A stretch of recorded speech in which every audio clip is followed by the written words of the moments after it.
उत्तर प्रदेश के deputy CM एवं स्वास्थ्य मंत्री ब्रजेश पाठक शनिवार को आगरा पहुंचे। इस दौरान उन्होंने जिला अस्पताल का निरीक्षण किया और स्वास्थ्य सेवाओं की समीक्षा बैठक ली। निरीक्षण के बाद मीडिया से बातचीत करते हुए उन्होंने कहा कि प्रदेश में स्वास्थ्य सेवाओं में बड़े बदलाव हो रहे हैं और सरकार का फोकस मरीजों को बेहतर सुविधाएं उपलब्ध कराने पर है। डिप्टी सीएम ने कहा कि आगरा को भी स्वास्थ्य सेवाओं में अव्वल बनाने के लिए सरकार गंभीर है। उन्होंने स्पष्ट किया कि पूरे प्रदेश की तरह आगरा में भी दवाओं की कोई कमी नहीं। सर्जरी और ओपीडी सेवाओं को और सुदृढ़ करने के निर्देश दिए गए। बाहर की दवाएं लिखने के सवाल पर डिप्टी सीएम ब्रजेश पाठक ने सख्त रुख अपनाते हुए कहा कि ऐसे डॉक्टरों के खिलाफ सख्त कार्यवाही की जाए। सरकार का उद्देश्य है कि मरीजों को सभी जरूरी दवाएं अस्पतालों में ही उपलब्ध हों। राजनीतिक मुद्दों पर बोलते हुए उन्होंने समाजवादी पार्टी को निशाने पर लिया। उन्होंने कहा कि सपा मुखिया इस वक्त फ्रस्ट्रेशन में है। जब भी समाजवादी पार्टी सत्ता में आए, गुंडई और अपराध चरम पर था, लेकिन योगी सरकार में अपराधी या तो जेल में है या प्रदेश छोड़कर भाग गए हैं।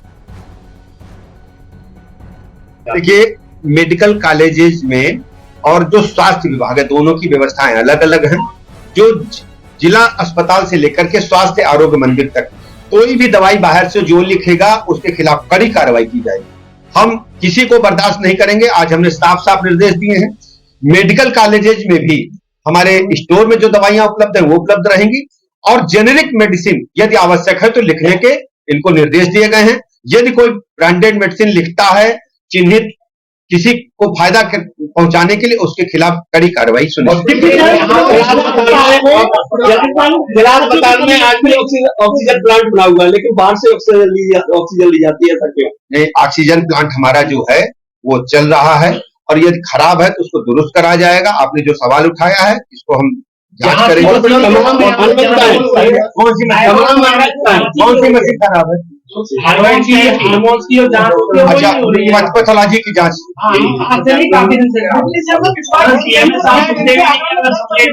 लेकिन लगभग 8 साल में केवल 4 बन पाए हैं। क्या लगता है कि स्मार्ट हेल्थ सेंटर आगरा में 10 बनने से स्मार्ट, वो स्मार्ट सिटी में आता है और हम अभी नगर आयुक्त से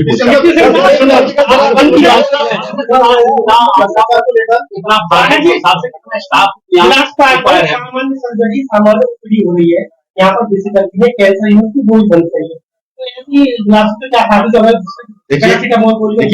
यहाँ जो भी चिकित्सकों के पद खाली हैं, वॉक इन इंटरव्यू के माध्यम से, रिवर्स मीटिंग के माध्यम से जिलाधिकारी महोदय और मुख्य चिकित्सा अधिकारी महोदय को पावर है वो भर्ती करेंगे और यदि यहाँ उपलब्ध नहीं है तो शासन स्तर पर हम इसका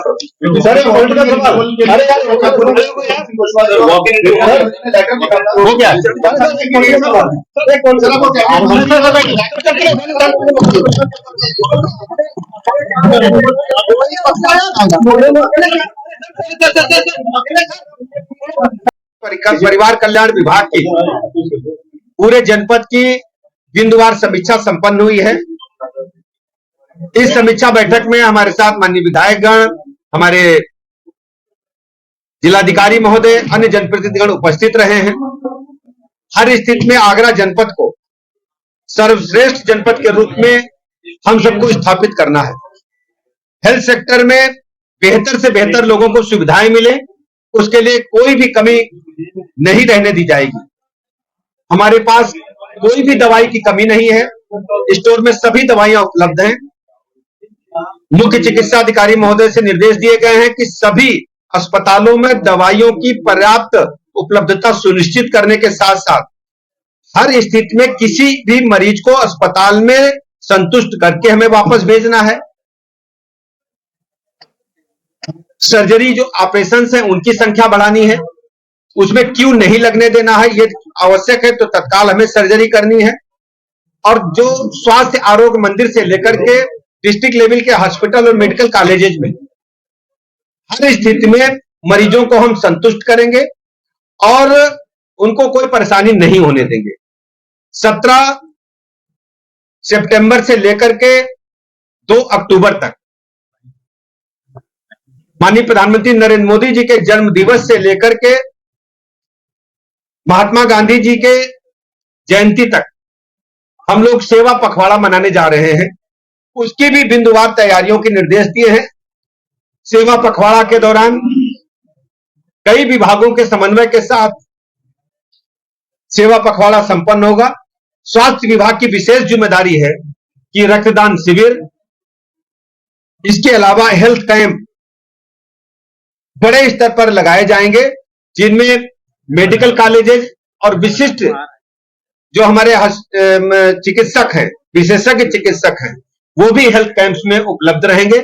उसमें हमारे माननीय सांसदगण, माननीय विधायकगण, माननीय अन्य जनप्रतिनिधिगण सभी कैंप में जाकर के मुख्य अतिथि के रूप में उनका उद्घाटन करेंगे और मरीजों के साथ बैठ करके। और सबसे बड़ी व्यवस्था हम लोगों ने की है, इस बार महिलाओं को और बच्चों को वरीयता के साथ अपने हेल्थ कैंप में ला करके उनकी चिकित्सा की व्यवस्था करेंगे, उनकी जांच करेंगे और सभी को हम अपने हेल्थ कैंप से जोड़ने के लिए एक बड़ा अभियान छेड़ने का काम। ऑपरेशन से संबंधित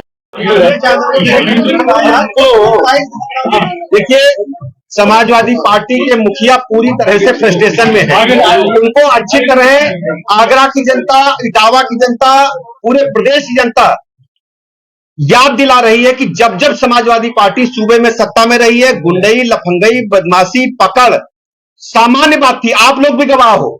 आज हम दावे के साथ कह सकते हैं कि भारतीय जनता पार्टी की, योगी जी की सरकार में लॉ एंड ऑर्डर नंबर 1 पर है और उत्तर प्रदेश का चतुर्मुखी विकास हो रहा है। समाजवादी पार्टी के शासनकाल में गुंडे, माफिया, बदमाश, लुच्चे, लफंगे आगरा की सड़कों पर चौथ वसूली करते थे।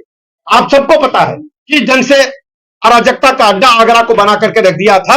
आज अपराधी जेल में है या प्रदेश छोड़ करके चले गए हैं।